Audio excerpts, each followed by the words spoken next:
মুসলিম শরীফের 1037 নম্বর হাদিসে উক্ত হাদিসটি বর্ণনা করেছেন। হযরতে সাইয়েদনা মুআবিয়া রাদিয়াল্লাহু তাআলা আনহু হতে বর্ণিত, তিনি বলেন, রাসূল পাক সাল্লাল্লাহু তাআলা আলাইহি ওয়াসাল্লাম ইরশাদ করেন, মান ইউরিদিল্লাহু বিহি খায়রান, আল্লাহ পাক রব্বুল আলামিন যে ব্যক্তির কল্যাণ চান, যে ব্যক্তির কল্যাণ কামনা করেন, আল্লাহ পাক রব্বুল আলামিন ইউফাক্কিহু ফিদ্দীন, তাকে আল্লাহ পাক রব্বুল আলামিন দ্বীনের মধ্যে পাণ্ডিত্য অর্জন করেন। বলে আল্লাহু আকবার। আল্লাহ পাক রব্বুল আলামিন যে ব্যক্তিকে পছন্দ করেন এবং আল্লাহ পাক রব্বুল আলামিন যে ব্যক্তির কল্যাণ চান, সেই ব্যক্তিকে আল্লাহ পাক রব্বুল আলামিন দ্বীনের মধ্যে পাণ্ডিত্য দান করেন। এবং প্যারা নবী সাল্লাল্লাহু আলাইহি ওয়াসাল্লাম বলেছেন,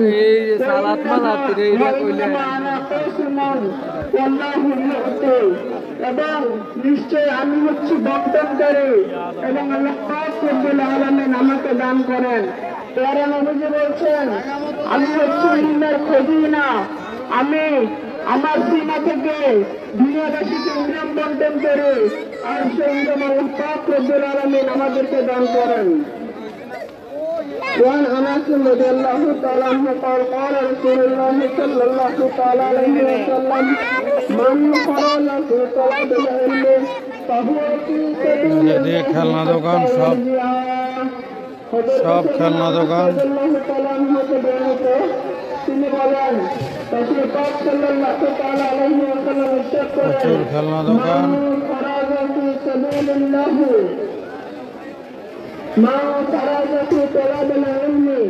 যে ব্যক্তি ইলম অন্বেষণ করার জন্য, ইলম তালাশ করার জন্য, ইলম অর্জন করার জন্য তার বাড়ি থেকে বের হয়ে যায়, প্রচুর মানুষ আসছে দেখো। সে যতদিন পর্যন্ত বাড়ির বাহিরে থাকে, যতদিন পর্যন্ত সে ইলম অর্জন করতে থাকে, ততদিন পর্যন্ত সে আল্লাহর রাস্তায় থাকে।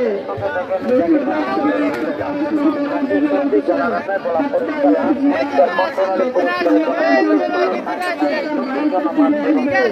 যতক্ষণ পর্যন্ত সে ইলম অর্জন শেষ করে